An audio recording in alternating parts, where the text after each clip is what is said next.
Welcome back to Tommy's Top Picks podcast. We are back with our second episode. My name's Tommy. I'll be your host, and I'm here with my co-host, Jon. How's it going? How's your week going, Jon? It's pretty good. Pretty quiet week overall with the division between your Christmas and your New Year's. Everyone kind of takes a lull. So it was a good week though. Just like cards. Yeah, exactly. And we'll get into that. So, let's start with what we played. Did you play anything? Yeah, well, we played some Blitz yesterday, which was nice to get back in the swing of things. I was doing that defensive chain deck. I'm really into it. I think I'm going to go classic constructor with it. And you whipped my butt twice. Yeah, it was a lot of fun. Not the whipping butt part, but that deck is fun. It has a lot of flexibility to it. So I don't recall who I got that from, but it is a personality that's out there. They posted it in YouTube. I can find a link and we can put it in the description in the YouTube. First, I played with Kano. That didn't go well. And then I played as Ira, which is my top performing Blitz deck. And that didn't... Well, I got you. I got low. I got you low. Yeah, I was like at 4 or 5, something like that. That was pretty close. It was a one turn left situation, and I gotcha. Right. And anything else you played? Yeah, I played a couple of our buddies on the Discord with other Blitz as well. I played a Lexi against an Iron Ice Lexi, and I got my butt handed to me. Well, to be fair, we actually fatigued out both decks. That's wild. I've never seen that happen before. I haven't seen it happen. We were both 1 health for like 4 turns, something like that, and we both had no cards left. And he just had enough swing, and I had what I had left didn't have block or something. I forget the exact combination, but there was just nothing left, and I was done. Wow. He won. Yeah, it was wild. And then I played another game. He's been playing with Briar or trying Briar out, and that one was maybe it was Briar, not Ira. I think it was Briar, his Briar that played it. Or his Katsu, one of the two. I can't remember now. And then I played a little bit of Prism, but not much. I think that's it. Yeah, I don't think I played anything else this week. Cool. Well, when I got to spend some time with my brother over the holidays and introduced him to MetaZoo. So for Christmas, I like it. He really liked it. He's not a card game player. I think the last card game he played was either Pokemon or Yu-Gi-Oh with me when we were little. So it was really fun. Because we haven't played a card game since the 90s together. So how'd it go? Like, did he pick it up? Was it easy enough for him? Yeah. By the end of I was pretty impressed. By the end of the game, he understood what was going on. There were certainly a couple of times where I had to help him out, but the only thing he knew was we watched the 5-minute intro video on YouTube of how the game works. And and then what did he play? He played the Rock starter deck from Nightfall, and I tried out the Cosmic starter deck from Nightfall. How'd you like that? It was fun. The Kindred Blob is pretty nasty. Can be pretty nasty if you get to attack first with it, and because its attack is based on its health, and so if you're able to buff that up, you're able to swing for more, and then take that, and because if you hit, then you're not going to get hit back from the defense, so you're able to knock things out. But as soon as he got some big defenders out there, with which the Rock deck has, things swung around. Those giants or whatever. Yeah, the giants. Yeah, that was the one I was playing. Yeah, that was a fun deck. That was a good deck. But overall, really enjoyed it. Had a good time. He's interested in more. I got him that and a spell book and a playmat, and kind of set him up to get in. So showed him that there is the tabletop simulator if he doesn't want to go buy a bunch of cards, that we can go and continue playing together. But if he does want to pick up some more cards, then we can play over webcam. Nice. Yeah, send him one of those was it Cryptid Nation boxes or something. I definitely don't have too many of those coming. So let's see. Did you end up playing any Fab besides that Blitz, or was that it? No, just that. Yeah, didn't have the opportunity. I've been with family for the entire... Basically, we filmed this podcast, and then... you were gone. And then we were gone. We were with family. We one family or another, and now we're back and doing another podcast because it's been a week. Yeah, it has. It has. Fast week. uh, Cool. are there any videos you plan on putting out this week? Well, I'll do the market update. I have a Hmm. couple of different. I'm messing around a little bit with the length and format. I have one video that I want to put out that's going to be setting up a cube. So those go faster because I just kind of skim through the decks and I keep the packs Hmm. intact instead of separating. Hmm. So it's a little bit quicker as far as the amount of time it takes. So it'll probably be like a quick update. And this week will probably be pretty quiet anyway. So I don't imagine there'll be that much to talk about. If big news hits, then I also have a box of crew that I want to go through, and we'll do a regular, Hmm. separating them out sort of thing because I need more crew. My crew box is lowly, very small. I think I only have one box of cards in there, maybe less. My smallest is definitely Monarch. I think I have 2 boxes open. Yeah, well, and crew is like 10 Right. cards a Yeah. pack. So even if you have a whole box, it takes up a lot less room than a whole box of one of the other sets. So Right. yeah, Right. Yeah. The definitely last need more of that. last one I was organizing was Crew. But You have a lot of organizing to do. I do. I haven't organized any tails yet. Oh, geez. I have about 4 or 5 boxes that I need to sort, so that'll be Yeah, I fun. actually shredded my tails down to nothing but a play set. Plus, if something was like multi-use, like a generic or something, I Hmm. kept a few more, like maybe 2 play sets of it. Right. And then rares and foils. And that I have like a huge chunk of empty space in there because I got rid of the rest. I gave them to our buddy Nick, Right. and which might have been a mistake because those were all first edition cards. I didn't really think about that till much later. Not that it matters because they're like Right. commons and rares, so probably okay, It but won't matter maybe for 20 not. years. Yeah, it depends. I don't know. I was thinking about that later. I was like, why did I give him that set? I have all these other cards I could have given him. Why did I give him the first? Oh well. But we'll see if he gets involved. It'll be fun to play him. He's Yeah, a that'll very be worth it. analytical dude, very good at picking up games. So. Yeah. Well, did But you? yeah, nothing other than that.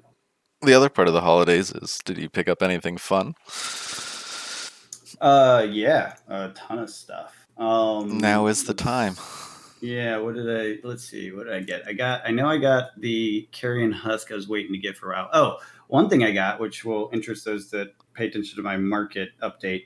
I'm starting to jump back into older, harder to get magic cards. I got a Cool, crap cool. ton of unlimited stuff, including some reserve lists.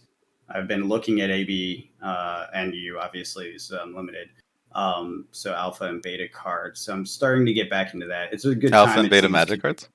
Yeah, yeah, That's. you can definitely get them. They're not even that crazy priced compared Hmm. to like a cold foil Fable or whatever. Like Oh, sure. it's funny. Like aside from the top stuff, Fab is actually more expensive per card, like on single card prices in my mind. It's weird, and I don't know how I feel about that because Magic has such a storied, long history. You're talking about a 30-year-old card versus one that's 2 years old, and Right. somehow Fab prices are holding that high. Yeah. I mean, I get it, but it makes me a little nervous about Fab. But I'm all in on Fab because I like the way the game goes. But Right. at the same time, I always intended to keep my Magic collection up. I mean, I've bought every set since I got into Fab, so I Hmm. still buy my Magic stuff. But now I'm looking back at the older stuff because I was working on a reserve list collection before I Hmm. even knew about Fab, and so I'm just kind of picking that back up where I left off. Magic. So that's one because it's a good time right now. Markets are quiet, and it's definitely true on reserve lists. So I'm just sneaking in there and grabbing some stuff. Nice. Additionally, I got some Storm Striders in. I think this was just a rainbow foil because the cold foil is super expensive. And then and then I picked up that crew case and a box of Monarch to do that cube that I'm creating. By the way, just for our own sake, for Hmm. playing, I have a cube of WTR. I'll have the Monarch, and then I'm going to do a Tails cube as well. Sweet. So yeah, we can choose or maybe pick and switch or do something like that. I don't know. We can just play different ones, but basically it'll be a box of each in those Cubamajigs, which are pretty sweet actually. I've been enjoying putting these together. So Nice. yep, and then I got some stuff on eBay. Just what I get. I got that second edition Genesis box, which is pretty cheap, just because I got a discount on it, Hmm. and that's about it. Nothing much beyond that. What about you? You buy anything fancy? I bought a bunch of MetaZoo stuff. So, we'll get into this with our main topic later in the podcast, but Cryptid Nation Second Edition is out now, and so I had 3 boxes waiting for me when I got home, and then I have 2 more as like a bundle coming soon, and it will have the what was in that? No, we talked about it. It has 2 boxes, 2 booster boxes, a spell book, 2 blister packs with the coin Mothman, box of Nightfall randomly, another Nightfall spell book, which is riddled with reverse hollows. That is a thing. It is a thing, by the way. What's that? That spell books basically only have reverse hollows. Oh, okay, hmm interesting. Is that a misprint thing or is that intentional? I have not heard confirmation that it's intentional, but I think it's just a unfortunate circumstance. Oh, okay, interesting. But it also includes the ability to get Wilderness at MSRP when it comes out, which is super exciting. Yeah, that's And nice. Oh, that's right. I did mhm, get the NFT. I forgot. We can talk about that too when we mhm. get into the MetaZoo topic. But yeah, I bought some MetaZoo too. Forgot about that. And there's a chance that the bundle will have a PhD promo Chupacabra card. Nice. So Yeah. you get a lottery card chance or hmm whatever they call it. Yeah, nice. That So sounds fun. yeah, I'll be opening that eventually. But as soon as we're done with this podcast, I'm going to start working on a video of opening up some MetaZoo Cryptonation Second Edition, and then I will be building some decks, and we will be playing some games. I wanted to wait to do my like constructed decks once I had some Cryptid Nation because I did not have any of the first edition. So the second edition will give me those cards to be able to fill out those spots with the cards from the set and not just have a deck completely of Nightfall cards because that's all I have right now because that's all there is. That's all I have too. Yeah. So So, cool. should be interesting. But while I was there, while I was in Delaware, I brought along the Nightfall binder, and I realized that I have at least one of every card, and I've only opened a box and 2 spell books and a couple random packs. So essentially, when it comes to pack count, a little under 2 booster boxes, and I already have pretty much a full playset. Even like even the rares I have, I don't know if that's lucky. I don't know if that's There's just only so many cards in the right. set. Right. There are only so many cards, and the way it's broken down, and the way, like with Flesh and Blood, for example, you can you need 3 of each color, except for the rares or the mythics and the legendaries. But with this, it stops at rare, so it's common, uncommon, rare. So I don't know if the extreme rarities are what Yeah. keeps that Yeah. from happening. But I feel Could like be. I was much quicker, and it's kind of nice being able to just open a little bit and have everything that you need to play with. Yeah. Yeah. I'll have to. I haven't sorted my MetaZoo yet. I opened that one box, and of Nightfall, and I'll have to see how close I am on it too. Because I'm just thinking about it when you listening to you say that. I'm like, do I remember getting a lot of duplicates? I don't recall a lot of duplicates. hmm I know I got a lot of stuff that seemed valuable. hmm And then, well, so to be fair, remember I got multiple Mothman Yeah, I cards, got which one full hollow and 2 reverse hollow. yeah. So if you're getting multiple of like one of the chase cards, if you hmm will, then of course you're probably getting multiple of the regular common. Like that makes sense. And Yeah. there's 2 rare slots per pack, Okay. Interesting. and There's so so many packs too. and then there's 36 packs in a box. Yeah, that's right. Yeah, yeah, So you're yeah. getting what is that 72 rares in a box? It's definitely a fun thing to open. Oh, It's a totally. lot of fun to open. Yeah, I enjoy it, and I'm looking forward to opening this after the podcast. Uh, but so let's see. So I think that covers what we plan on putting out. I'm sure if there's something that pops up, we'll put something else out. The comic book industry is kind of boring right now to me.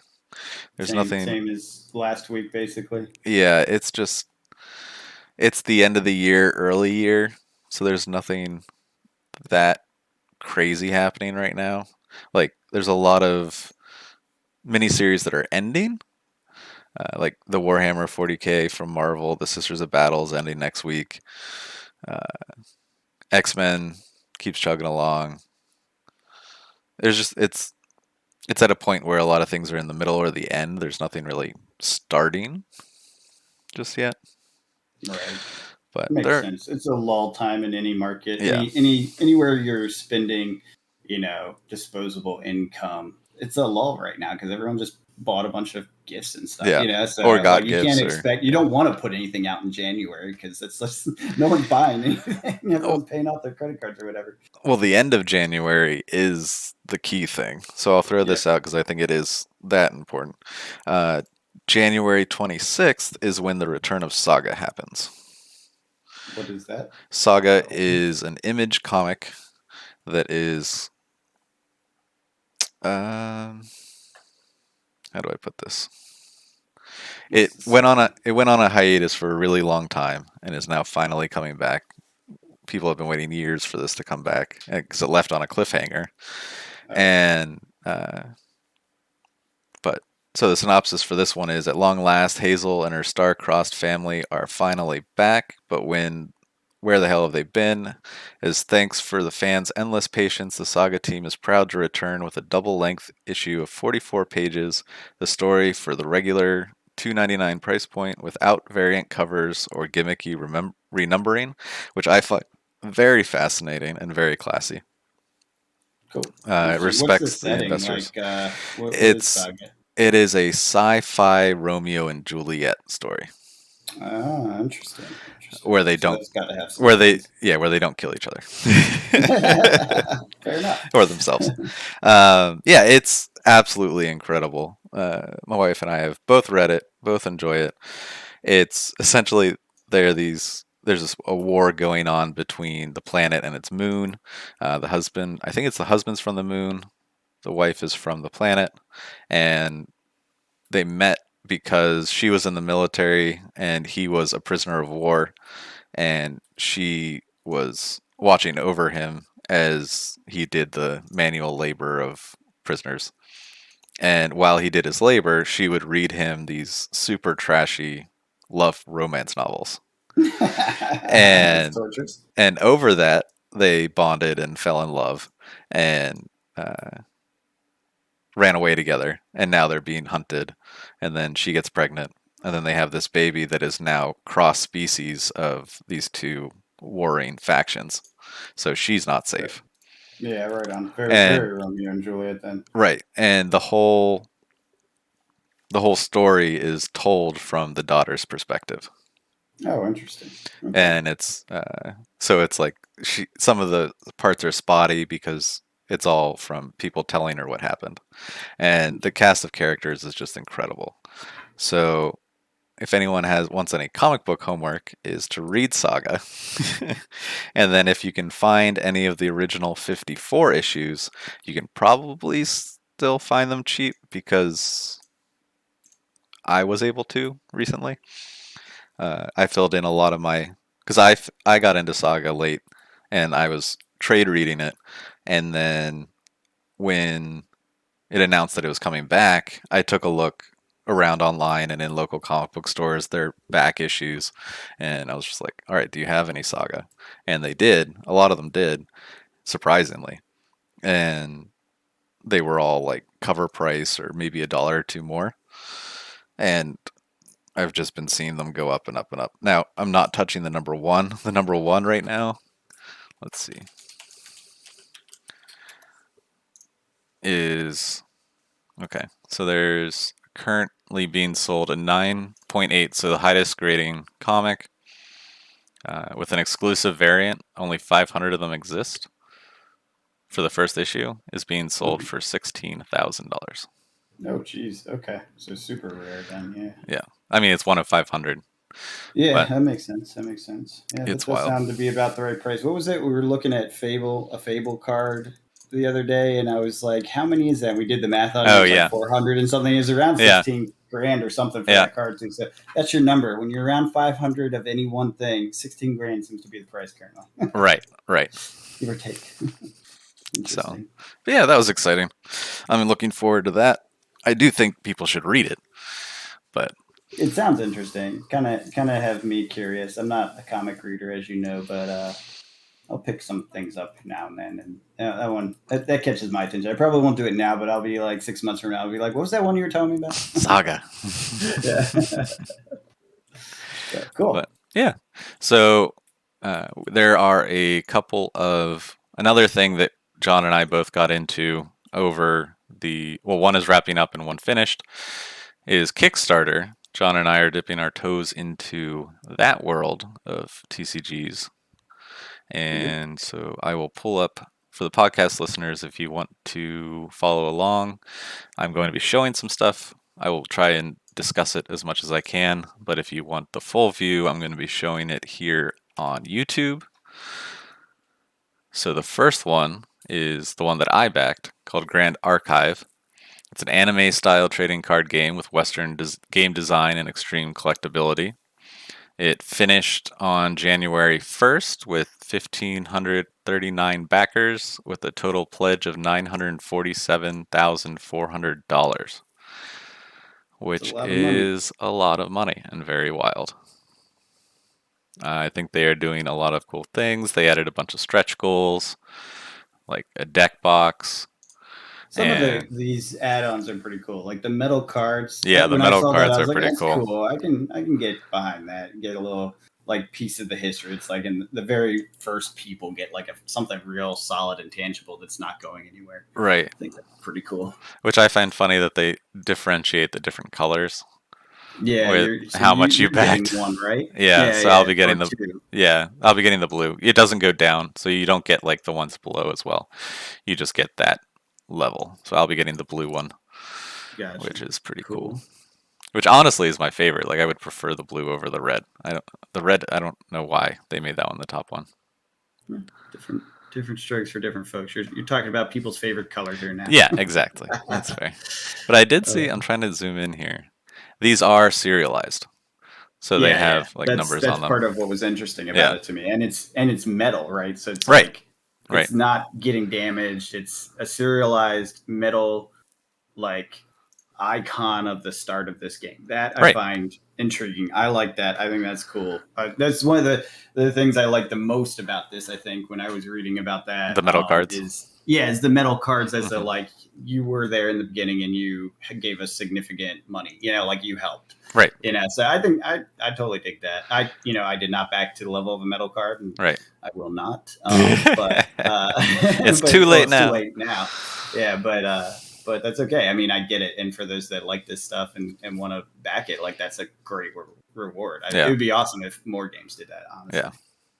Honestly, Then they did not reach the 100,000, so we will not be getting a light novel, and you we mean will million?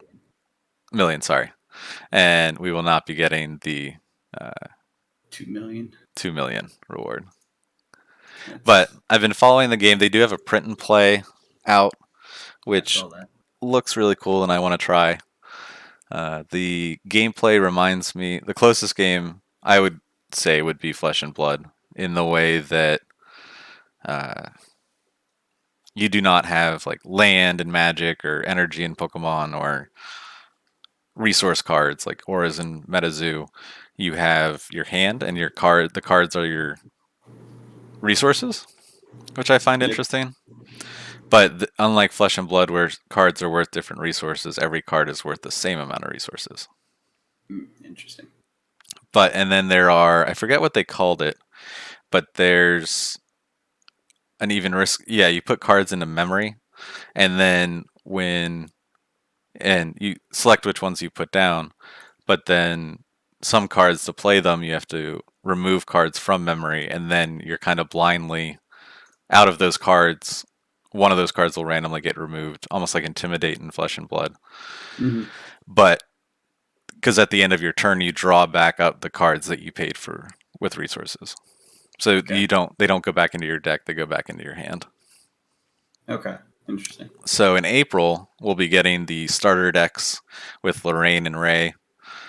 So hopefully, if they are able to stick to their plan in April, we will at some point in April we will get these starter decks, and I will definitely be putting together a video with that.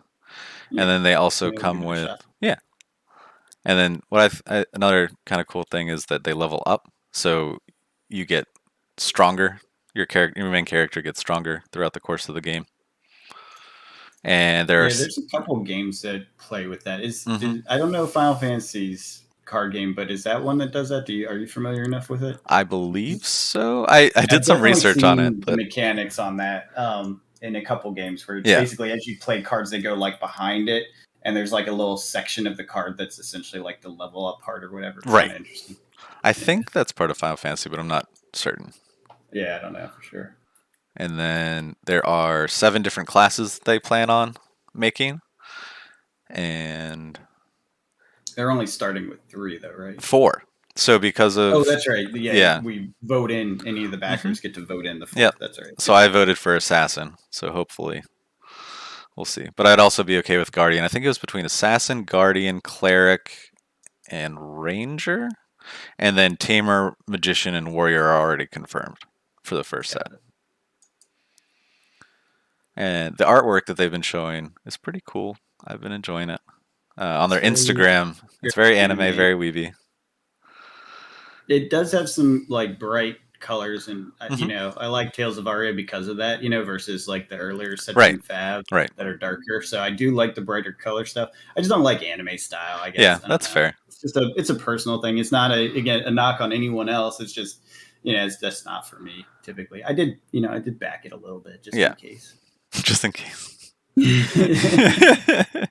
There I get was, the starter kit. I think I think I yeah. get like a starter kit, and maybe that's it. I think you I get don't a remember. pack and you'll get some Pack. foil. And they announced you'll get at least 2 foils, I think. Yeah, every backer gets Every that backer because gets of the those 2 foils. reaching the Yeah, different tiers or whatever. Yeah, so yeah. that's cool. But they I'll have, have some stuff. yeah, and they have comprehensive rule books out. They've been doing testing at local game stores Well, that's and has good. been getting good feedback. Yeah, hopefully it plays well and they do a good job. They're very green. That's the one Yeah, worry I have is yeah. they've And never done that's this fair. before. But we'll see. I mean, so here's the thing. There's so much of this going on right now Oh, that yeah. I think, if they can find the right advisors and help, they'll get there because there's a lot of resources and a lot of people doing this. So, and everyone's more connected now, especially with the pandemic digitally than Right, ever, right? So, reaching out on different discords, talking to, Mike from MetaZoo, he's obviously very accessible. right, Everyone I've heard of that's tried to reach him has gotten a hold of him essentially. And so, if they need help, it's available, and a lot of people are doing the same struggle right now. On the right. flip side of that, that means there's a lot of competition, and only so many dollars that are going to go into trading card games over the next couple of years. So Sure. And that's where Hasbro's the coming back with a vengeance and wants more of those dollars. yeah, well, it sounds like it. At least that's Rudy's theory, and I think he's Yeah. got more inside information than he's willing to admit. And who knows? That's totally speculation, but yeah, I think Hasbro is definitely going to swing big this year. And then, I mean, Flesh and Blood is set up with their competitions. Didn't they just announce $1 million prize for Hmm. this Hmm. upcoming year? So that's awesome. I Um, think that's spread out throughout the year though. oh, is that the sum for the year or Hmm. whatever of all the prizes? Still, Yeah. that's a lot of money to be Oh, giving sure. out. So Yeah. that's going to draw some people in, if you ask me. And then you got MetaZoo, which is already off to the races from Right. a market standpoint.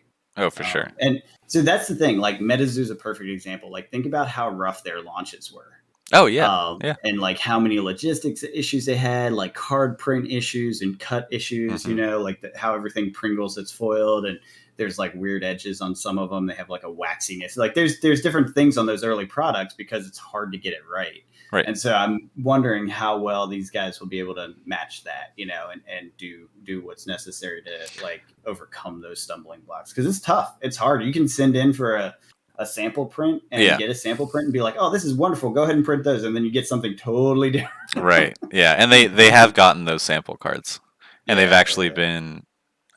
I think the first couple have gone out to. There's definitely been some that they've been giving out in the Discord, Mhm. and then they. I know Red Zone Rogue is covering this game, and he's going to be giving away some this week or soon, Oh, that's or cool. they're on his way That's to him. He's got a lot of fan base right now, and a lot Yeah. of love from the card or game makers out Oh there. yeah. I What really was the enjoy other his thing? stuff. Wasn't he got to talk with James White too, Hmm. didn't he? Oh yeah. Yeah, yeah. I mean, that's pretty unique crowd. Not many people get that opportunity. So Yeah. cool. And so here they're showing off One in 360 packs will contain a collector rare, only found in first edition boxes, and they're all artist signed cards. Each collector is serialized, exclusive extended frames. Let's see. And they are trying to get back to, I don't know if this is good or bad, but 1 in 8 pack. Only 1 in 8 packs is going to have a foil. I kind of like that. I'm Mhm. okay with that. I think Flesh and Blood hits the right medium with it because I One in every like, pack. yeah, having one in every pack, but because it rotates out, you're not going to see the same one very often, Right. right? Like Right. getting a whole play set of foils is really freaking hard, right? Oh That's a yeah. lot Yeah. of Right. packs to get there. But having rare, and the thing in Flesh and Blood is like the cold foils, right? Like that's the rare. That's one in every, how many packs? 24, Right. give or take. So it's hard to come across a cold foil, and so when you get one, it feels special, even if it's a common. Oh right. Yeah. Which Right. I think this is kind of a middle ground because it's not quite as rare as that, Right. but it's still rare. It's one in every 8 packs. Like I was talking about, I was going through my old Magic, and you can see a line in the sand where it's like foils were super uncommon, Mm-hmm. and then suddenly they were in everything. There's a very clear delineation of pre that and post that, and it just they don't feel as special when you get them every fifth card. Right. Right. And then the other cool thing that they're doing is print run information will be made fully available for all products before the official release dates.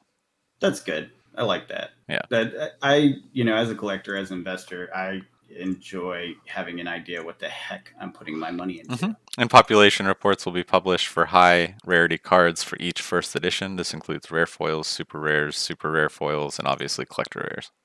Right. Yeah. I don't know if I'll ever get too deep into this just because I don't like this art Yeah, that's style, fair. but I mean, they're um, spending 62.7% of the money on I art. know, I know. I can't believe they're spending so much to make anime art. Oh, that could be so much cooler stuff. I don't know. There's some anime art that I get into Yeah. that I like, and maybe some of it will go that route, and I'll pick up, some collector pieces here and there. But I'm just not. So far, I'm not into this game. Now, I reserve the right to change my damn mind if we sit down and play and the game is freaking awesome. Like Sure. an awesome game is an awesome game. I don't care about anything else. That is always first for me. That's one of the reasons I like Flesh and Blood so much because it's an awesome game. Right. It's if it's a really good game, it's a really good game, and it's gonna attract. Everything else comes after, right? Sure. Like, Yeah. Oh, game is yeah. awesome. Yeah. Everything else comes after, and it sounds like they put a lot of effort into making it a fun game. So They have, and they've been working on it for quite a while. that's good. That's good. Not as long as our next game, but still. Yeah. So yeah, the starter Kickstarter edition. This is the one you got. So you would have the starter decks and a pack. Yeah. And for all those So listening, 2 decks. it's too late. You can't get it. You'll have Yeah. to buy mine off of me. Which is the only reason I got it. Speculating that it would go up. But yeah, the Kickstarter closed. What was it? Was it the 31st? The first. So yesterday. Oh, it was the At first. Okay. 1 o'clock in the afternoon. Gotcha. The maximum print run is going to be 10,000 on these starter decks. I wonder if they hit that. How many did they well, I guess they're giving it out across all the tiers. So Yes. how many backers total?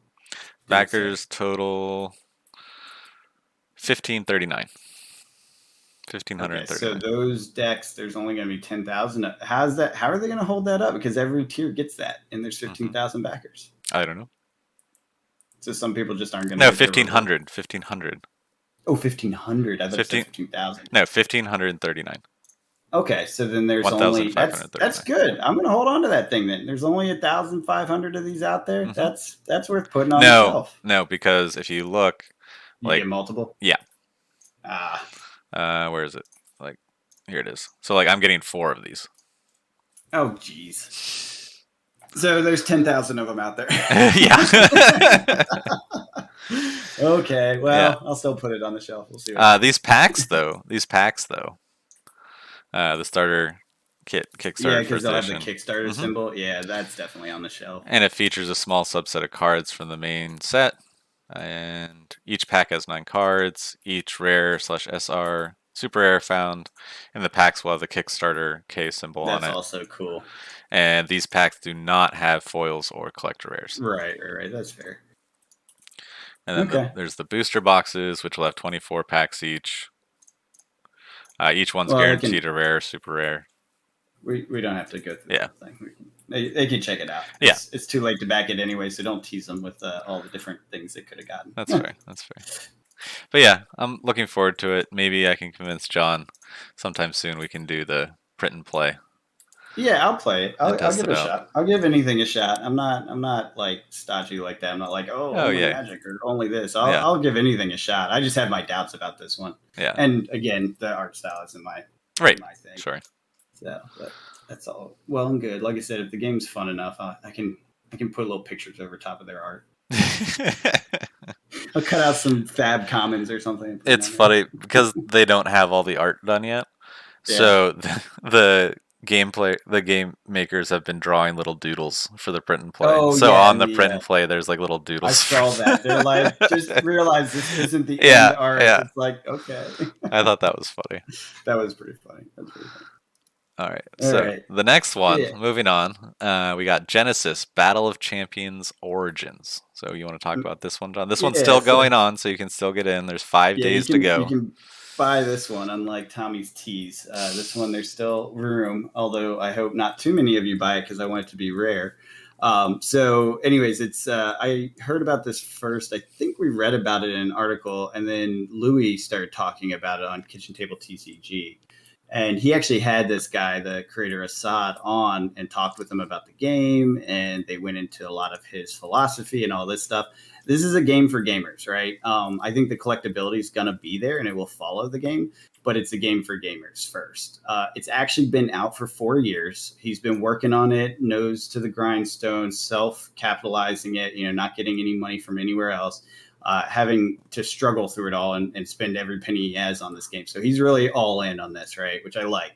That means, so, I back startups and whatnot, and the ones that have to win or have to succeed are always the ones that end up winning because they don't have a choice, right? Like they don't have another option. They put everything into it.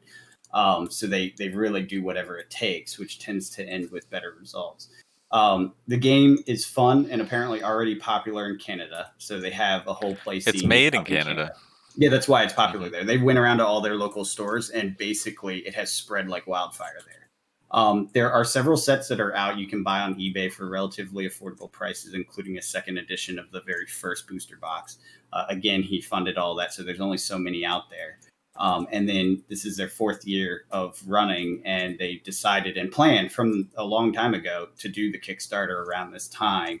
Once they got to a point where they felt the game was polished, the play was solid, the mechanics were worked out. There was no major issues to worry about when it comes to like how it plays or unfair cards, things like that. So this is going to be the big kind of push, and they already are over a quarter of a million. I think they were targeting like 10,000 or 11,000. something like that. Yeah, it was real low. Think like MetaZoo. MetaZoo only got 25,000 on their Kickstarter. So just to get an idea of like what happens depending on what your Kickstarter is. When your Kickstarter does 25,000, but you still make your game work, your Kickstarters are worth a hell of a lot more money.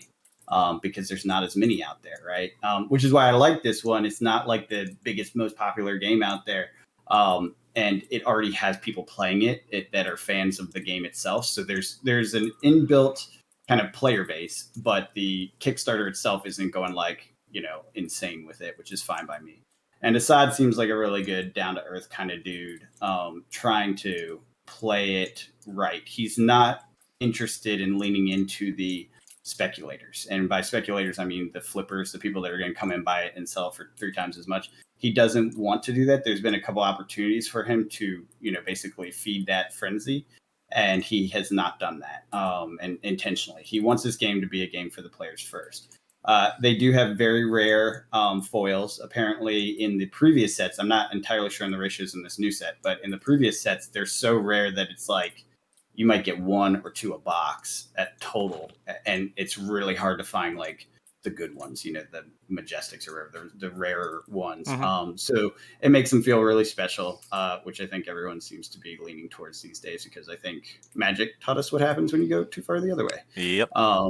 And so it's interesting. One of the cool mechanics is there's a battle grid, so there is like battlefield movement and think like chess, like directional attack vectors and things of that nature, which apparently it sounds confusing at first, but apparently they have worked on this so well that it's very smooth. It feels natural, and it makes people say, "Why don't other games already have this? Like, how is this the first game to do this?" It makes so much sense for these types of fights. And if you think of like Magic in the battlefields and stuff, like not having motion, like motion, vectors and directions of attacking things almost is like that is a big missed opportunity they could have done forever ago. Like it can just make the game so much more dynamic and like replayable, because you know what happens when 6 of these different monsters in the standard set come out, right? Because you know how they play. But what if there's actually some sort of like tactics basis to it where you have to actually move them around, or the spatial, variance between them matters, so that even if it's the same 6 monsters, it can play differently 1,000 times. You know what I'm saying? Hmm. So it adds a layer to it, which apparently is very, very fun. I have not played this yet. I did order one of the second edition boxes, which are really cheap. They're like $100 on eBay or whatever. I put in a best offer and they accepted it, so I got it. So we'll be playing this too at some point. I They don't have know two exactly player when. starter kits. Yeah, I don't have the starter kit. The one I got was just the one booster box. I didn't go hard on this one either. Yeah. So with these games, I think the space is crowded just from a market standpoint and Sure. investment standpoint. It's a dangerous thing to put money into these. Everyone's watching these, right? You hear about them everywhere, and everyone's starting to pump them and get hyped about them and stuff. And frankly, only so many can win. Rudy talks about it all the time. I experience this some myself. I actually have several boxes of card games on my wall here that are games that are dead. Netrunner, Weaverin, and some others. And basically, they were part of the last version of this back in the 90s after Magic. There was a billion games that started up, and they're all dead now. None of them exist anymore. And this is what we're seeing again in the hyper connected Kickstarter age. We're watching it live, and I will tell you, most of these will not succeed, which is why I'm putting a couple $100 in. Like I'm not going hard on anything. I don't feel that any of these are necessarily going to be end all be all or super successes, but I'll give it a shot. Excuse me. And this one looks fun. This one looks interesting. Oh, there's a and it has a tabletop lot simulator. of people backing it. Oh, one thing I like about how they did their rewards here, there's LGS support specifically as a Kickstarter tier. So if you're a brick and mortar, you have to prove it. They have a special set of Kickstarter rewards specifically to support stores because they want to do that, kind of like Flesh and Blood does. Yeah. They want to be very, very LGS centric, and they intend to keep this promise. They've talked a lot about it publicly, and Assad really believes in LGS is first will let the game succeed.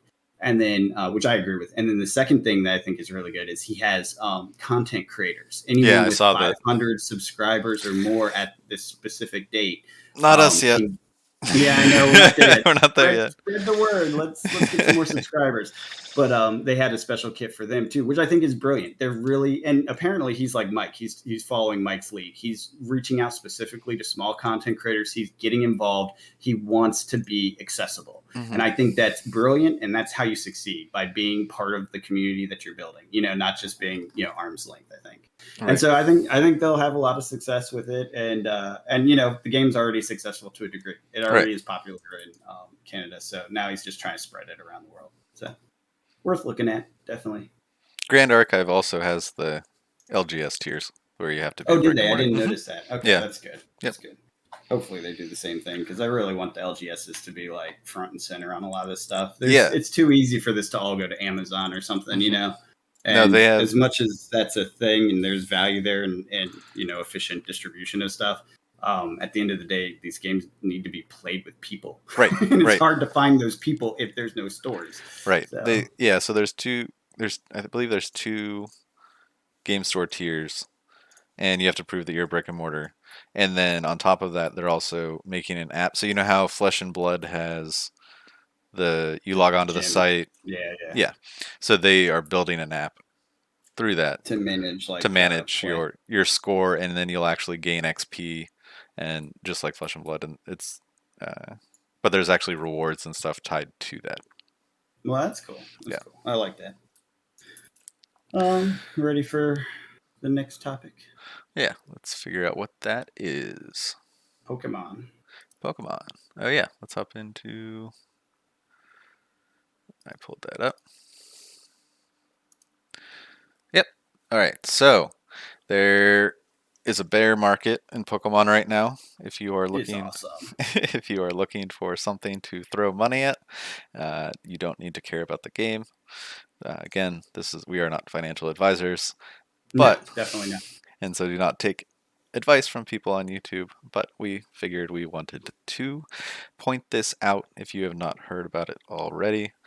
There is crazy deals to be had when it comes to this is just TCG player. There are better deals out there, Yeah, but eBay's got great deals. Basically, stores are terrified because these yeah, sets have been not performing and people are burnt out or whatever all the reasons are. Everyone has an excuse. But at the end of the day, they printed a lot. There's a ton of it out there, and the stores aren't able to move it because I guess people aren't buying for whatever reason. Probably the holiday blues, like always. right. But it may be another factor or two. Like the newest set, Regardless, Fusion Strike just came out and it's at yeah. 93 right here. Yeah, yeah. And so you can pick these up. So the distributor cost is like I think it's 82 from the distributor Hmm. to an LGS, and you can buy some of them under that price. I saw a couple on eBay that were below Battle that. Styles at So 84. yeah, it was at 80 on eBay or Yeah, 79, I think. And then and that's a buy it now. That wasn't a bid. right. I was just click the button and you have it for cheaper than they bought it. A Yeah, couple dollar discount, which is a great thing. So Rudy talks about this all the time. Anything you're going to buy, right? You look at the downside. That's how a professional does it. Look at the downside first. What is the downside risk? Well, the downside risk is it continues to drop. Well, how far below distributor cost is it going to drop? It can't go that much further unless Pokemon ceases to exist, which, come on, it is that's a not going to. ridiculous idea. Right. Yeah. So it will be around. This set will be popular or unpopular for a long time, and it will sit on shelves for a long time. But at some point, it will get flushed out. The market will be flushed out, and no one will have bought it because everyone's talking trash about it right Did you know now. the and Pokemon so, franchise is the largest yes, media empire media? in the Yeah, world. Yep. yeah. Yeah. Yes, it is. Yes, it is. Over Star Wars, Yeah, I over know it's insane, Marvel. right? When you see that. Well, it's insane when you think about it, except for it's more universal, right? Because Right, it's a Japanese brand that hit America hard, right. right? It has a lot of It other almost things has and become has American. yeah, exactly. And it had well, actually, the card game was American for Yeah, like a decade. Like right. Wizards of the Coast Hmm. produced this for the longest time. I've been And looking at those singles.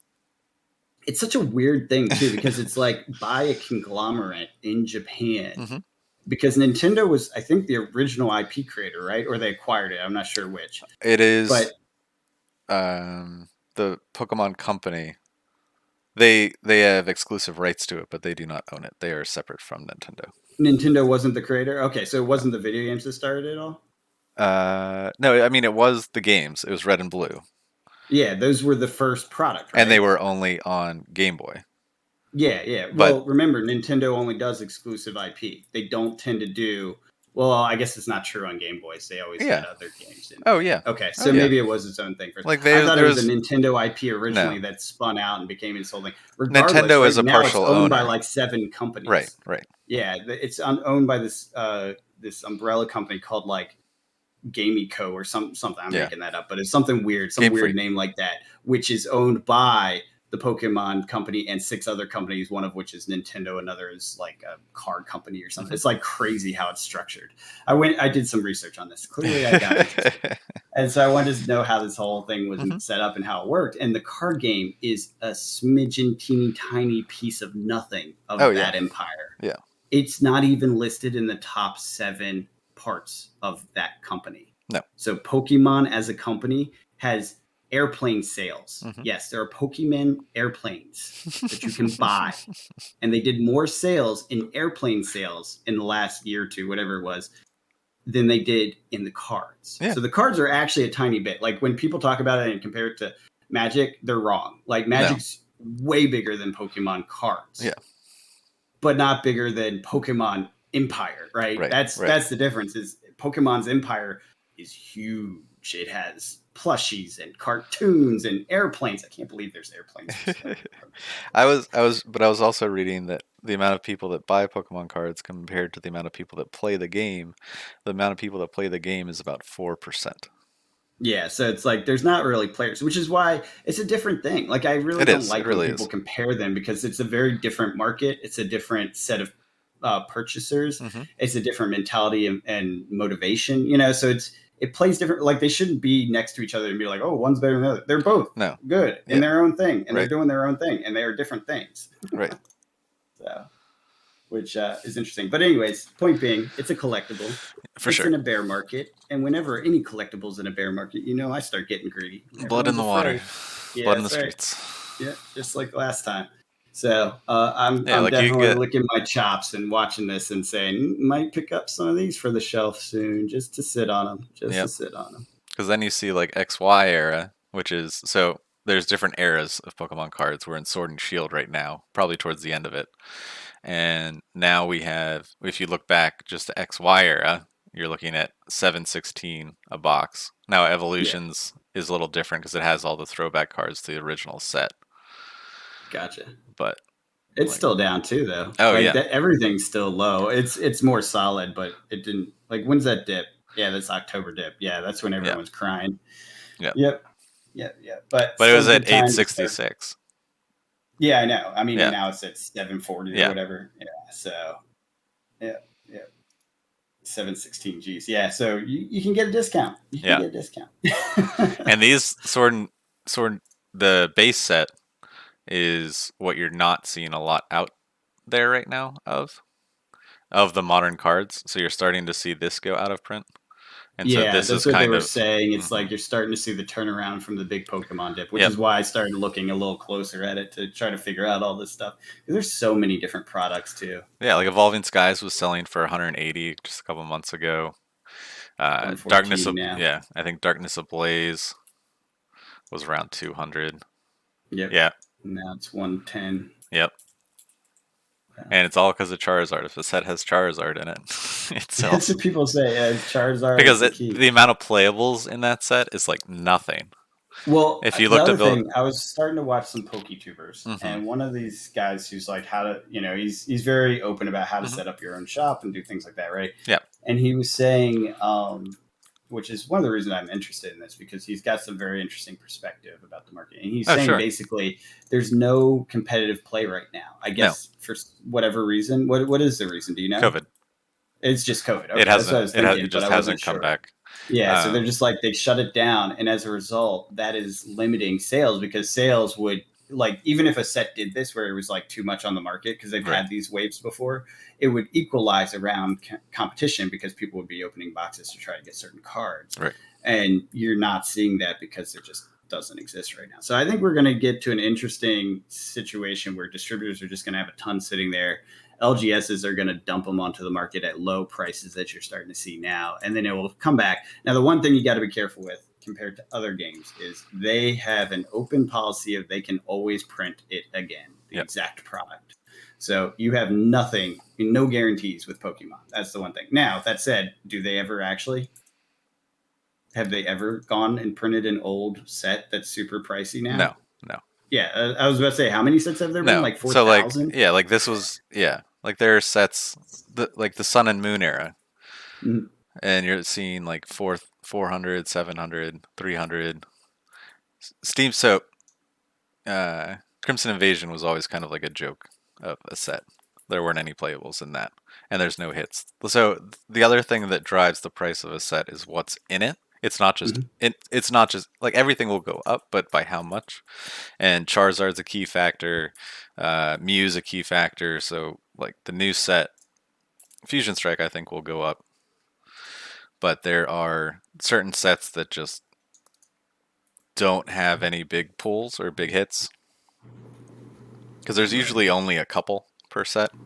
But like as you go back, the older sets are all up above obviously what it originally was. Oh yeah, anything old is going to be higher. Yeah. That's the point. I'm trying to get that 7 to 20% gain a year hmm over time. But this Which is isn't why I'm like willing to buy ones down at distro cost because right. that's like basically the lowest you can get. Right, and these aren't all great sets. No, that's okay, but they still cost more, right? Like Right, it's $400 for a not great set, right. Yep. $200. If you bought it for 84, guess what? You Let's made see. money at 200. You see this 400 one? Who's on the Yeah, front? There's a Charizard. Charizard. Yeah. Question: is Hmm. there something like an MTG Goldfish for Pokemon Yeah. where it's like it has all the sets and the prices of each of the card by set? Um, I have to look around and start doing stuff. If you don't know it off the top of your head, don't no. worry about it. I think there. I think there is like a Pokey Goldfish though. Oh, is it just like literally that copied? That's Yeah. so funny. Yeah. That's so funny. But every time I look at it, it does not match up with what I'm actually seeing. Interesting. Well, I'll try to do Yeah. some more I research. don't think I I'm don't in think the it's early updated stages mainly. of attempting to think about Pokemon. I don't really need another collectible game. I have enough on my shelf, but That's it's fair. hard to walk away from a Oh, good from a bear market, situation. yeah.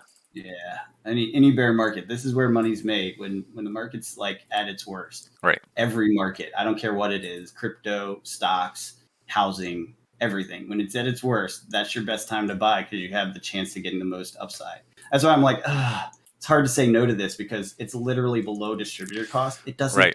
It can sink, but it's not going to go much lower, and it won't stay that low forever. It just can't. It's not possible unless Pokemon dies completely. Which one? So yeah, exactly. Which you can guarantee is not a big risk, you Yeah. know. So, anyways, that's just me. Yeah. But so we'll move into now MetaZoo, where you Yeah, see some great lows, and we'll get into our main topic of MetaZoo is now for the players. yeah, it's trying to be for It's sure. trying to be. You see I mean, very low it's prices. now time. Like Right, they're releasing the stuff that supports players. So right. Which comes in with the Cryptid Nation second edition. You have it already below MSRP at 92. Nightfall keeps dropping closer to MSRP, 185. So you see back in October at geez, went up to 340. 340. Hmm. Yeah. And then down, down, down, down, down. And now we're at 191. Yeah, so I will go ahead and repeat the warning I always repeat. Don't buy pre-orders at crazy prices. It's not Yep. worth it most of the time. There will almost always be a dip post-release. Hmm. I will say there's a couple things where that's a question mark. Rudy brought up in his latest video, which I think is worth repeating. It's not true if sudden information changes the market's impact, which he warns. He's not sure if it's Neon Kamigawa or whatever. Yeah. But he says one of these sets they're probably going to announce post release, like just as it's released, that there's these serialized cards in there. And if that happens, everything's going to sell out. Like the market information shockwave of that Right. will mean everything sells out and you'll have missed your chance if you're waiting for a dip. So that's your risk factor, right? I don't know if that's worth like jumping in early. It's certainly not worth jumping in at crazy prices, though. No. I know that's like a judgment call and it's hard to say, especially with MetaZoo. They've had so many sets that have just gone straight up. But I mean, I did not see Nightfall as something that was like hard to get a hold of. I mean, did you imagine it was going to be some crazy moon thing immediately? I mean, I didn't.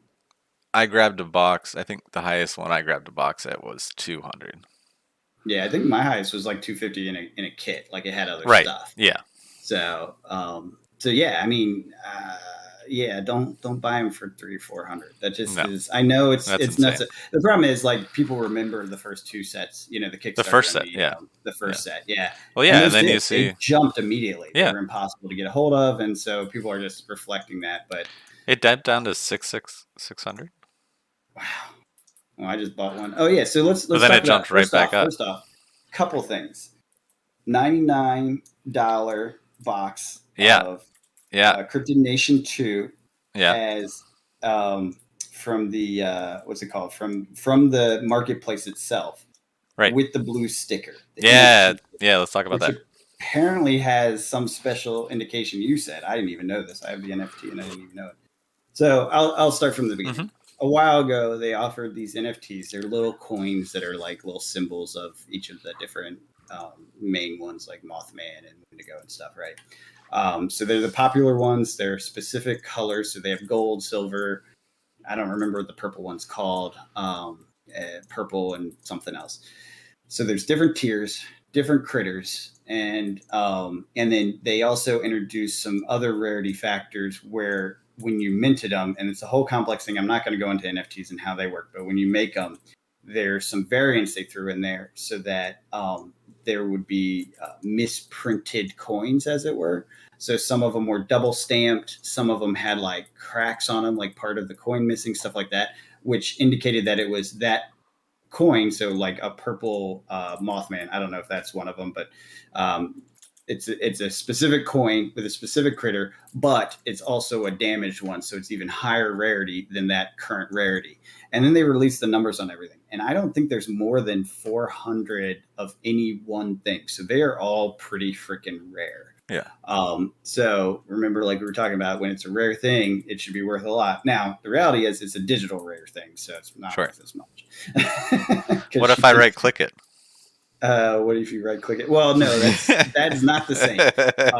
And again, I don't want to go too deep into NFTs, but the way it works, it's actually a cryptographic signature indicating that I actually own the thing through my secure wallet. Right. And so when I went to buy this, it actually checked my wallet for confirmation that I was the owner and holder of that coin. Wild. In order to let me buy it. Wild.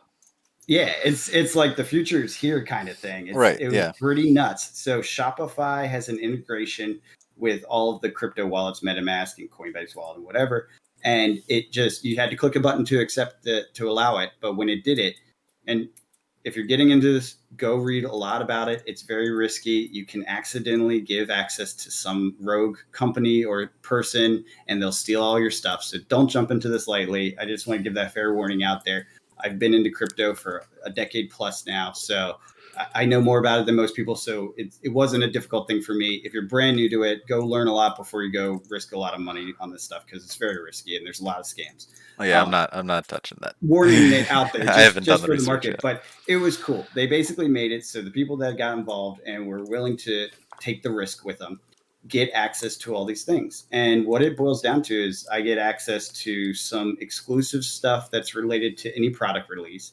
I get a first shot at these MSRP based boxes. So I got Cryptid Nation for a day early. I was able to get at $99, which is now cheaper than that, but that's always what happens. Right. Except they added something. There's only 3,000 boxes of this specific type of Cryptid Nation second edition. And they all have the NFT sticker on it, blue sticker on it. And apparently you were saying that there's something special inside. Tell us about that. Let me see if I can find.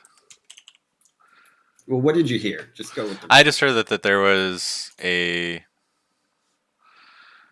was like a different box topper, I believe. Okay, so they have some sort of other thing inside. I'm not opening any of mine. I'm just going to hold on to the sealed product itself. But the point is, I know for a fact there's only 3,000 of these boxes in the world. And there's something special inside, so that just makes it more valuable, right? And you only get access to it if you have the NFT. Cool thing is, I have the NFT right now, right? But say you wanted the NFT and I was tired of buying MetaZoo, I could sell it to you, and then you have access to all these features. It transfers with the digital product.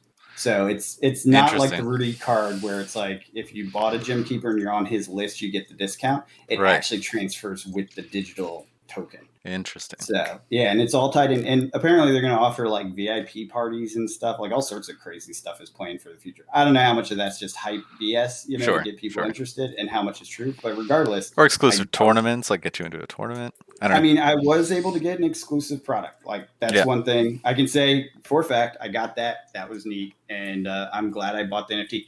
Now let's go to the price of the NFT. It was expensive. Yeah. I happen to have a lot of Ethereum, so it wasn't too bad because I had Ethereum that had gained in value over the time. But if you were just coming in blind out of nowhere and wanted to buy one of these things, it was somewhere between $800 and $1,600 for the somewhere NFT. Between. Yeah, somewhere between. Somewhere between double. You bought it and all these other factors. Like it was somewhere in that variance. Right. And right now you can buy them for, I think, around 800. So I bought it and the price went down. I actually minted it, so it's a little different, but price went down. Money got transferred to MetaZoo. They got the extra money. They're very happy with it, I'm sure. And I'm okay with it because I'm getting these early access things and hopefully some other stuff. And plus, I'll be able to sell it in the future. Right. So theoretically, MetaZoo gets big in Walmart. MetaZoo gets crazy in the internet. Which is official. Yeah, exactly. All this stuff starts happening 3 or 4 years from now. that token, which is giving me exclusive access to a VIP party on top of the pyramids or something. You know what I'm saying? Like, who knows what they're going to offer in the future? That could be the hype in which I sell the token into the market and get, 10x on it. So that's kind of the goal, but it is a capital intensive thing. It's money that's sitting there for the future, and it's already devalued based on the market, but that's pretty standard in this space. Yep. So pretty interesting though. I like that they're doing something with it. It's cool. It's one of the first NFTs I've seen that actually did something. Most of them are garbage. There's speculation on a piece of pixel art that someone can steal and has. Like it's ridiculous. Most of them I do not like. I was so mad by the NFT thing because, like I said, I've been in crypto. I read the protocol when it first came out that allowed for non-fungible tokens, which is what NFT stands for. Right. The use cases for that are many. Right. Millions. Right. So many things. You can change the world with that technology. What do? We took stupid pictures and put them. Such a waste. It's such a waste. But it's starting to get there. It's like any other tech. The lowest hanging fruit comes first. Right. And it goes into something more useful. But, you touched on MetaZoo hitting Walmarts on January 24th, 2022. 4,000 plus Walmarts are going to be carrying MetaZoo.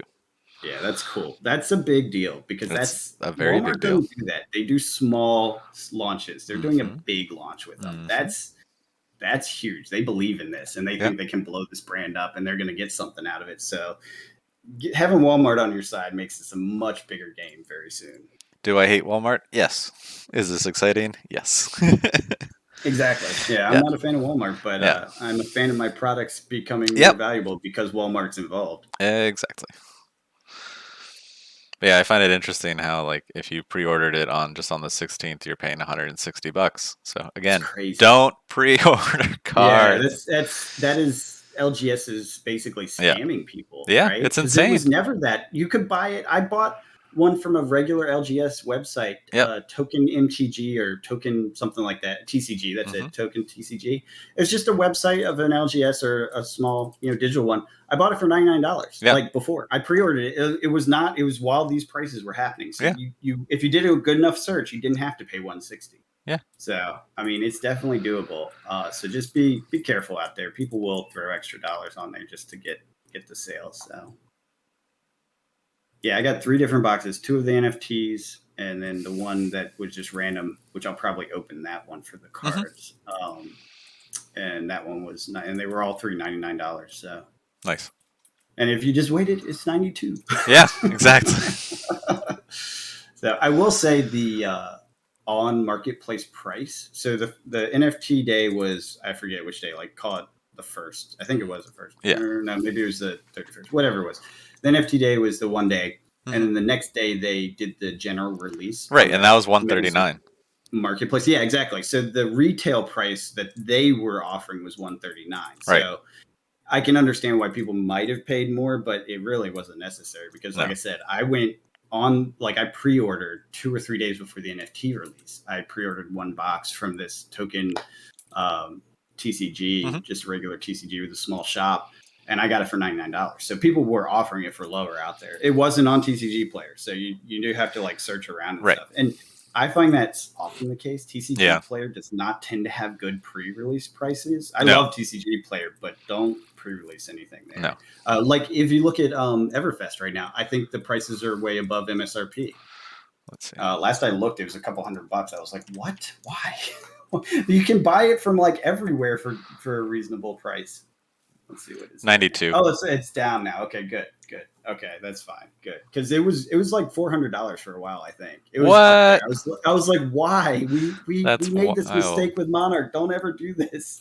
Oh, 180. It says. I swear I saw it higher than that before.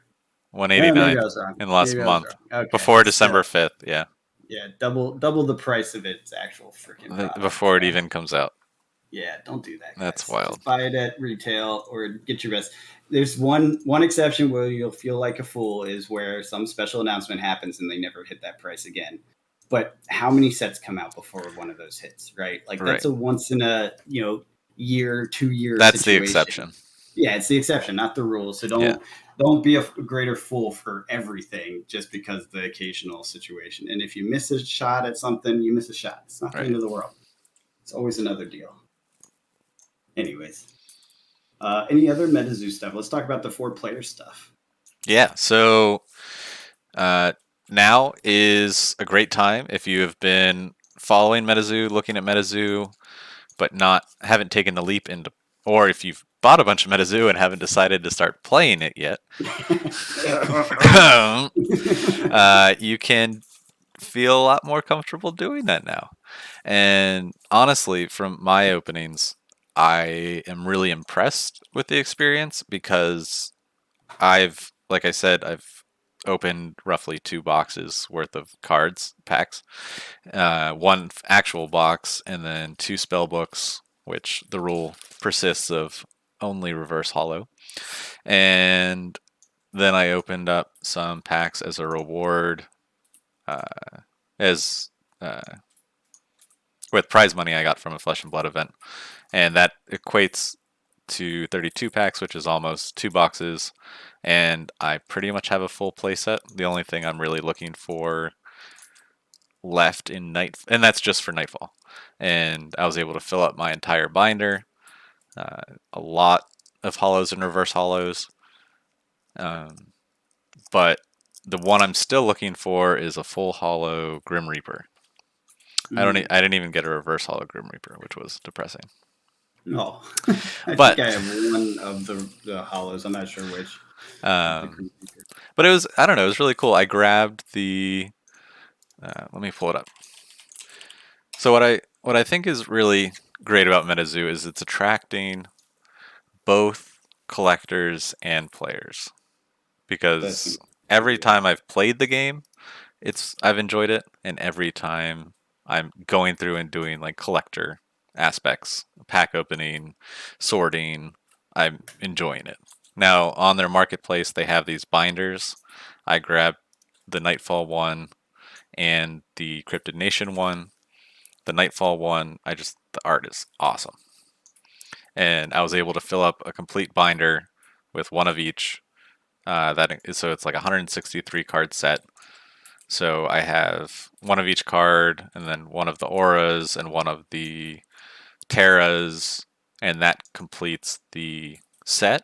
And then they also have room in the back for your promos, your other stuff. There's more full hollows that you want to put in there, stuff like that. So it's not just enough for. There's not enough. There's more pages in here than the set allows. The zipper even has, you can't see it in the picture, but the zipper even has a little Nightfall logo, which I thought was cool. Nice. And they're really well built. They're $60, but they feel like real leather. That's cool. That's good. I was wondering about the quality. I don't think they are. Yeah, I don't think they are real leather. Does it say? It still says ships early mid-November, but it ships. They up until I was looking at this the other day, and it still had pre-order up on it, even though I had already received it. Clearly, they're busy with other things. It has the Frogman on it, though. I do the like first the one. Man. That mat, man. I know. Bought that mat. I know they have the mat on here too. But yeah, so I plan on filling this. I'm looking forward to filling up this one with the second edition that I opened, because I do not plan on filling it with first edition. But yeah, this is the playmat that I'll be opening my MetaZoo on.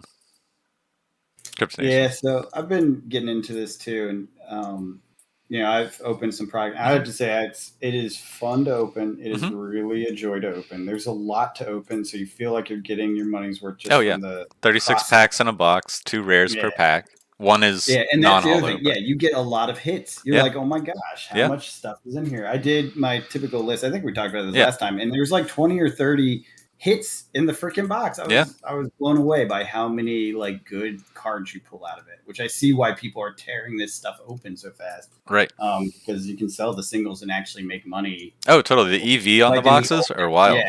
Yeah, it's great. It's great. And it's fun. It is fun. It's funny. I laugh. I'll read the cards while I'm going through, and it's so funny. And the gameplay. I mean, we've played the one game on camera and a couple other games, and it's been pretty good. I mean, it's very Magic-like, or feels like it to me as a Magic player. Yeah. Which isn't a bad thing. It's just what it is. With other rules.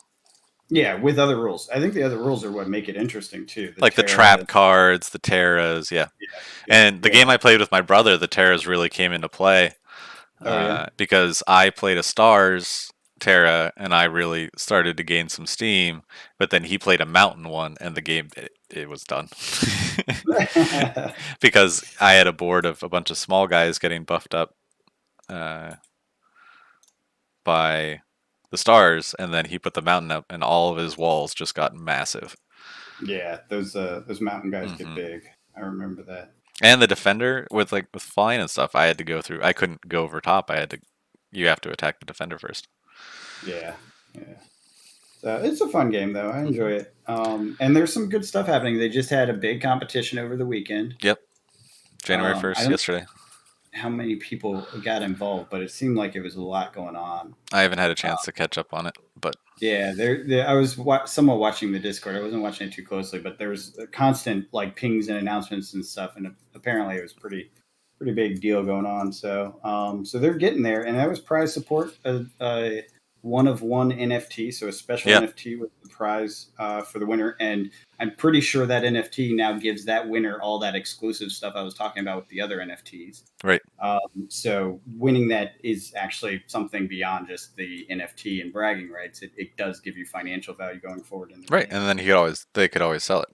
They could always sell it. Yep. Yeah, it's a collectible thing. So it's interesting. They're getting there. It's definitely it feels like they're sorting it out. Like this isn't a smooth into LGS launch of in person play, right? No, but I don't think they need to be there yet.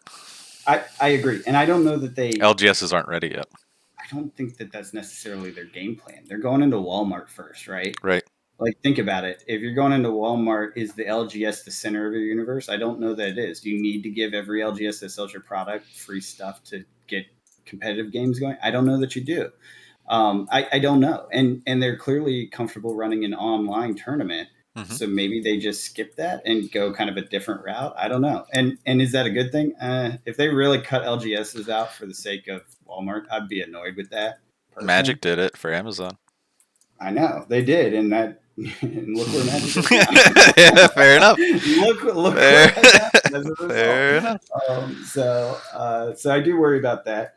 Not to say that Magic's going anywhere. Just No, it's it's not. it's one of those things where it's like a lot of people are trying to eat their pie because basically they misstepped, Right. and so I don't know. I mean, Mike is smart. He listens to the crowd. He pays attention to his customers. For So I sure. think it will work out and they might get there. I just don't know if that's really part of the plan because if you can run online tournaments, do you want to do LGS tournaments? I don't know.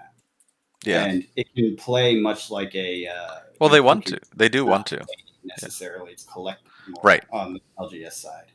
So I do know LGSs get exclusive stuff versus Walmart. Walmart gets its Yeah. exclusive stuff. They are doing that thing right, in my opinion. Like each little subsector gets its special thing that no one else gets, so it supports the people there in that way. But Right. It's not yeah, like you can walk into Walmart and buy a booster box. correct. You cannot, and I They're don't think gonna they intend to do that. I no. think they It. sell pins and the plushies and the Mhm. like the packs, the blisters and whatnot. Yeah, the blister packs. But I Yeah, think they're making so like a special blister pack. It's kind of like they are. Pokemon They're where it has making like it multiple. exclusive. Yeah. Yeah. Yep. Yeah. That's what the plan is. I heard too. Yeah. So It'll be should be interesting to exciting. see when Wilderness comes out, what everything looks like Yeah. in Yeah. Because March. by then it should be pretty well stabilized. That was the other thing. Like supporting in-person play, there wasn't enough product in people's hands, No. right? Like it was too hard to get stuff. Now Nightfall made it so people. That's the first set that people could really get. Right. And then Cryptid Nation now, second edition, people should be able to get that. Although that is limited print too. How many Yeah. boxes did you say? It was like 62,000. Yeah, so that's something to think about. There's only so many of those out there. Right. And then that's what's kind of boggling my mind right now that it's 90. Yeah. Well, I imagine. It has the same print run as Nightfall. Yeah, it's probably exactly what's happening with Pokemon and everything else. It's just Right. like fatigue, Just wallet wallet fatigue. fatigue, holidays, all that stuff.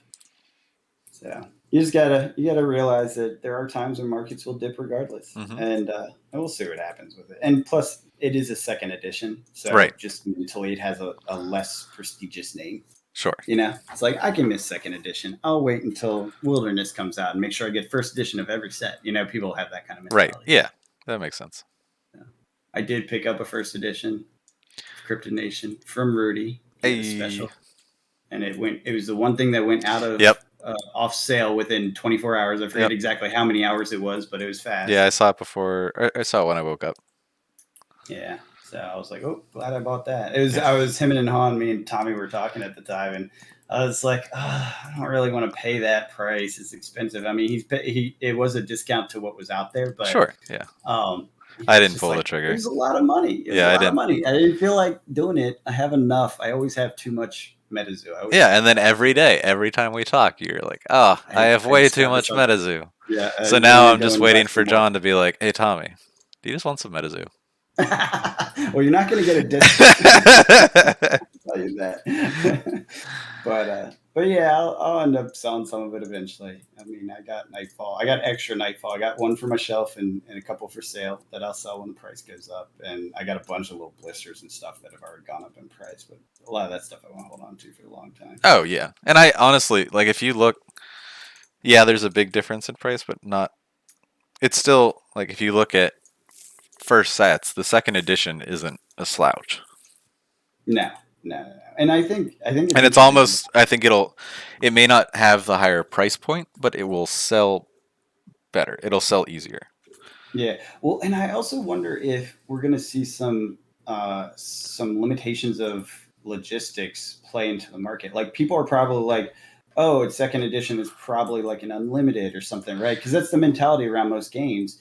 And in reality, it's the same print run as Nightfall. And I swore I heard they wanted to do unlimited or print to demand on No, second edition. I'm guessing they just couldn't because yeah. printers are so at capacity right now. And right on the top of the box, it says second edition limited printing.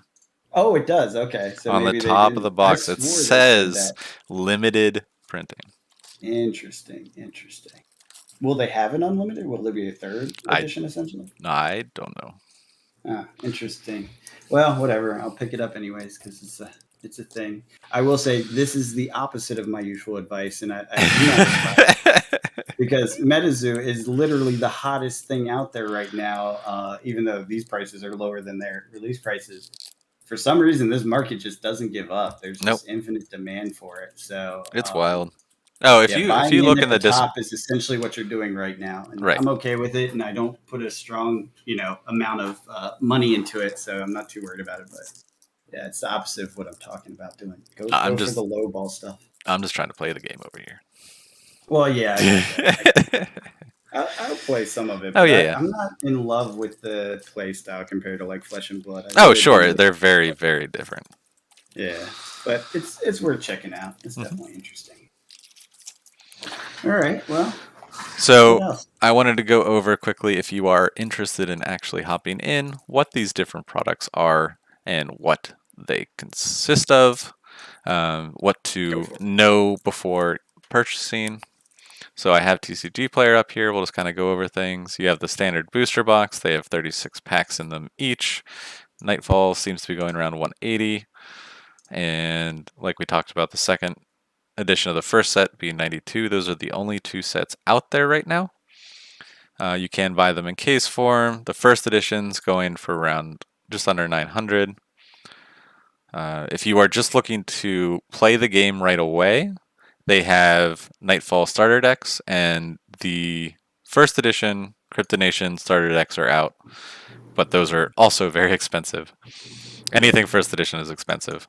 So if you're just looking to play, look for Nightfall first edition or Cryptonation second edition. It's a very fun way to jump in. Yeah, Like of all the things that we've tried, that was the most fun for me. because I mean, you're just jumping in. You don't know how the cards work. You don't know how the game works. You don't know what cards are good, what's bad, how many auras to put in a deck, all that kind Yeah, of stuff. So this is the perfect thing to give a gift as a friend to peer pressure them into playing with you, or for you to buy yourself if you're interested. Do not buy the Ghost Marshal deck, and is that one not good? that one. It's just what I've heard, and it's the lowest of all of them, which I find That's funny. probably because it's not good. Um, but then you have lots of ways of getting in. And they come with a full playable deck, and they come with some neat stuff as well. It also has a pack that you can open from that set, and then it has a neat thing that it has is the main beastie in the deck. It comes with 2 copies of them, both full hollow foil, which I think is really neat. So you can have one to kind of collect and set aside, and then you can have one to actually play in the deck, which I find Yeah, I interesting. like that. I like that a lot. There's also the blister packs, which seem to be going up actually, surprisingly. They come with 1 pack, a promo card, and a coin. He keeps Mike keeps talking about these coins and then eventually the physical coins actually being Something. So something. just as a mental image, that's what the NFTs look like. Those coins. Yeah. So they look like these coins that are part of the blister packs, with some variation, but generally speaking, yeah, actually, that's the purple Yeah. one. hmm Yeah, okay. Yeah, I that's wonder the if they Jersey are one Devil. color, one creature. Jersey Devil, that's it. Yeah, they Yeah, might be one color. It's gold for the uh, Mothman, I think. I think so. And then, And yeah, then okay, that could be one. the Reptoid one is green and pink and white. I haven't opened this one yet actually. But the mana one is blue, rock one's brown or like bronze. So if you do open these, save those coins. Someday they'll do something. Someday. Hopefully. We'll I'm see. not sure what, but something. And then the a little bit cheaper, just a couple dollars cheaper, you have the Nightfall Release Edition event boxes. And this comes with actually 3 boosters over the one. And it comes with a promo card, and it comes with a 39. They're just calling it Brick of 39 Pages, but I'm pretty sure it's a deck because they're stamped like the uh, starter decks, where if you when you open a starter deck, the cards they aren't numbered the same way as they're numbered in the set. They're numbered for the deck, and they have a little logo of the main beastie of the deck at the bottom. So if the cards get mixed up or whatever, it's easy to then realize what cards were in the deck and you can put them back. So say you open this deck that was in this box and 3 packs, and now they're all in a pile, and you need to figure out what was actually in the deck, you can do that, which I find nice and awesome. And then there is the spell book, which is a great way to just get a decent amount of cards without buying a box.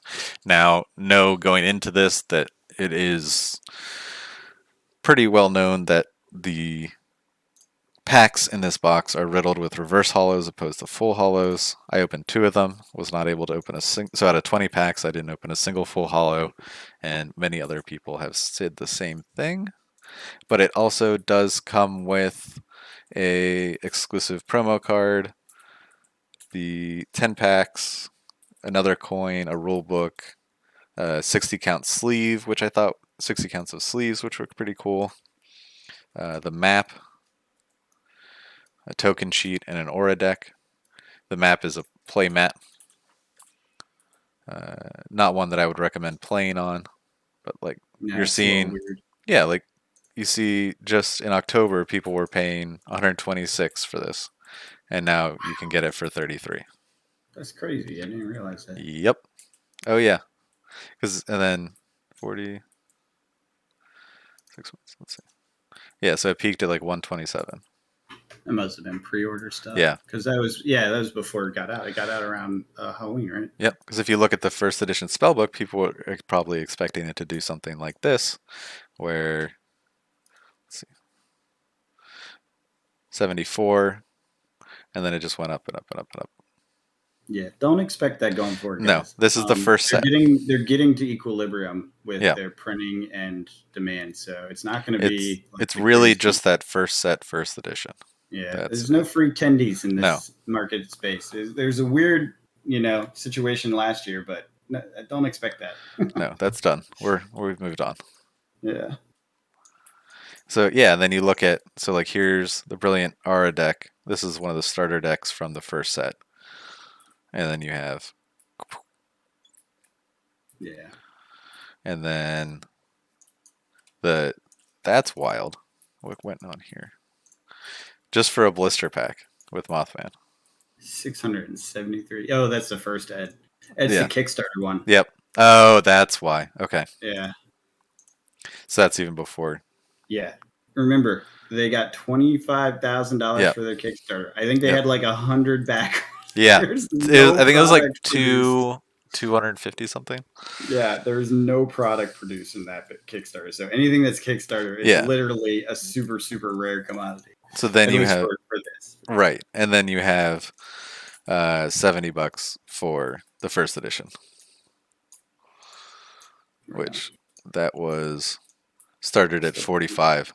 yeah, it's still pretty high. Yeah, I mean it's one pack, Yeah, but that's a lot for one pack. yeah, that's pretty wild. This whole market's wild. And then you have the starter decks. So these starter decks, so you have an ice one, forest, flame, and which one's this?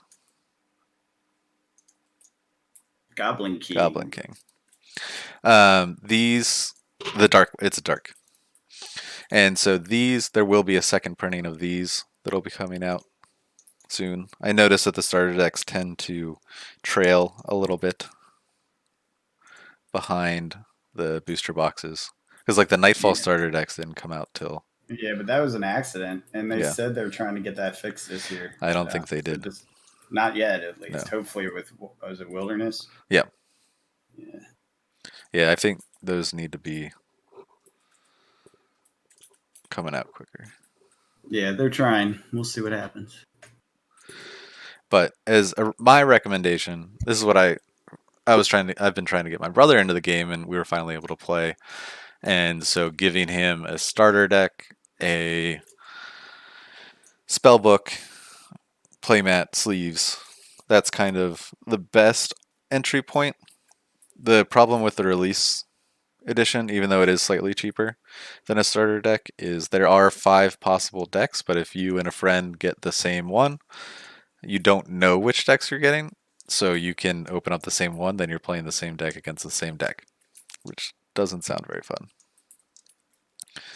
So I would recommend picking up one of the Nightfall starter decks along with a Nightfall spellbook. And then if you are interested in Cryptid Nation, definitely go second edition if you are starting out. The rest of the products should be popping out besides the booster boxes within the next month or a couple weeks, hopefully. Yep. And yeah, I just think it's a great time to get into the game, to learn it, to finally start playing it now that cards are reasonable priced. Yeah. This is one I'll say. Buying singles might not be worth it. You know how most games that are like buy singles, don't buy booster boxes? Yeah.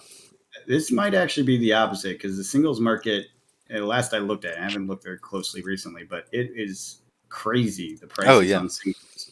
And yet you can crack a box and get several of those high value ones, sell them, and keep the rest of the cards essentially for free. Right. Like it's definitely possible. But I mean, you could also, it is still a risk because I have heard stories of dud boxes. Yeah. Like people opening Nightfall and not getting any Mothman or any big hits. Sad, considering I got 4. I yeah. Got 4 Mothman in my one box. I was shocked. So I do hope that the bunching issues and stuff get worked out. But then you also have, which, going back to Pokemon for a second, you have the same 36 cards in a box. Or 36 packs in a box. And you basically are guaranteed around 8 or 9 hits, like this of the ultra rares. And if you hit a couple, or if you hit those, and the problem is there are so many of them, and very few of them are actually playable. And so that's why I think the singles market for Pokemon is much stronger, is because it's not like everything is really playable. They're just looking for certain cards, and if you open up a box, you might get one that's worth like $20-$30. And so it's not really worth it for players to open boxes past a certain amount. and the amount of cards that are actually playable in it. Where in MetaZoo, I feel like there's a lot of things that are playable. With Pokemon, there's just it's a hard no. Like this is just the way the game is built and played right now. It's a singles market. Right. But what has me very excited that MetaZoo is a box market because then you get to open it and you don't have to pay crazy prices for a single piece of cardboard. Yeah. It is fun to open, I have to say. I do enjoy it. So, anything else? That about it wraps it up for me. We're at a little over an hour and a half here. Yeah. Is there We had a anything lot to else? say. Yeah, it was an eventful week for a slow market, Yeah, but yeah. I I mean, the mean, market was slow, but lots of fun stuff happening. oh yeah, yeah, yeah, and so yeah, we are here. If you're listening to us on YouTube, you can now find us on Spotify.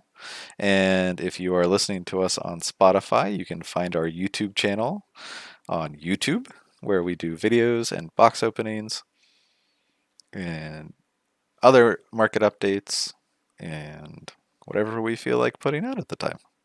Yeah.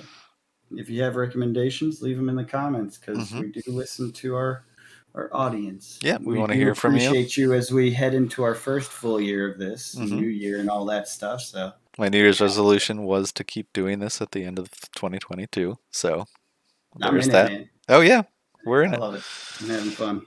Really enjoying it. Well, thank you for the two of you that have made it this far in the podcast and Yeah, finished it. the one person that made it to the end. We appreciate you. Leave a comment down below in the YouTube, and we'll shout you out at the beginning of the next podcast. Oh yeah. Say hashtag I did it. Yeah, if you leave a comment, you can say whatever you want, and then just include hashtag I did it. We will include your name at the beginning of the next We know podcast. you made it. We know you All made right. it. Until next week, we'll All talk right. to you soon. See you next time.